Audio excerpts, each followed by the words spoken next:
Hey guys, Drifter here. Welcome to the very last light machine gun episode of Modern Warfare 3 In Depth. We've already covered all of them. That was very fast. There's many other guns to cover, but let's finish strong here with the M60E4 or the M60, the gun of Rambo as everybody likes to call it. This is either my favorite or the second favorite to the MK46 light machine gun. Can't quite make up my mind which is better, but let's throw my personal opinions aside and get into the nitty-gritty raw statistics of this weapon.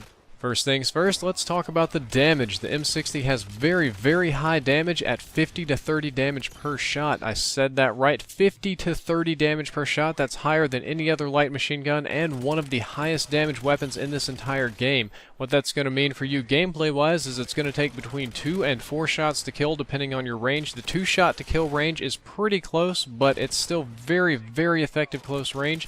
If you're going for headshots, your minimum shots are still 2, but at a distance it might take up to 3 headshots to kill, so adding 1 extra headshot into your mix is a very good idea with this weapon if you've got the skill to do it. Unfortunately, the rate of fire on the M60 is very slow at 600 rounds per minute.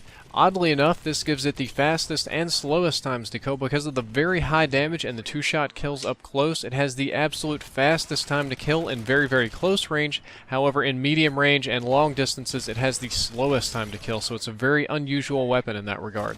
This weapon's damage drop range is on the low side of things, starting at 18 meters and ending at 38 meters. I believe that this was built into the weapon to kind of counteract that 2-shot kill range and limit that to very close range engagements only, because otherwise it wouldn't be fair at all. The recoil for the M60 is a little bit difficult to describe. Think about it like this. The actual amount of kick per 1 shot is pretty high, so for each shot that you fire, the amount of kick that you get is pretty significant. However, your weapon shoots very slowly, so the time in between your shots and the amount of time that you have to resettle is pretty high, so the overall effective recoil is rather low.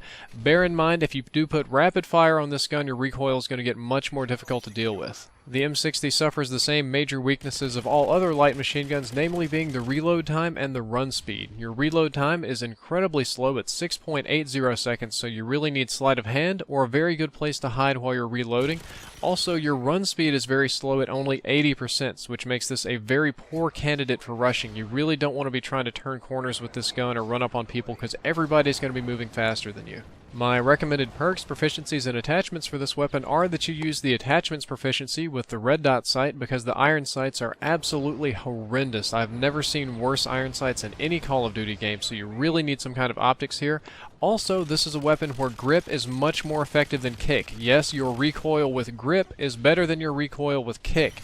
And since you can't run kick and grip without dealing with the horrible iron sights, we have to run attachments. Your green perk should absolutely must be Stalker because your hip fire here is really bad, steady aim's a bad choice, and makes these weapons very dangerous when you can turn corners faster with them with Stalker. The kill streak that I recommend is your specialist package because when you get up to 8 kills, you'll get all the other proficiencies except for damage and all the other perks. So you'll run faster, you'll have farther range, you'll get kick along with your grip and an optic, so you'll have very little recoil, and this will be a very deadly weapon. Well guys, that's all for this episode of Modern Warfare 3 In Depth. I hope that you enjoyed it and that you learned something useful that will make you better at playing this game. In the next episode, I'm going to be going over the XM25 grenade launcher. Yes, the XM25, that really weird, goofy one. Well, it's not so weird and goofy, it's actually quite useful, and I'm going to tell you all about it in the next episode.